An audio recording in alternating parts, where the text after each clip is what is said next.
అభిషేకం చేసేటప్పుడు కూడా అనేక నియమాలు ఉన్నాయి. శివలింగం మీద పువ్వు బోర్లించకుండా అభిషేకం చెయ్యకూడదు.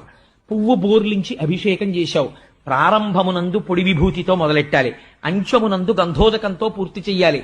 ప్రతి పదార్థమునకు మధ్యలో మళ్ళీ సజలంతో అంటే శుద్ధ జలంతో అభిషేకం చెయ్యాలి.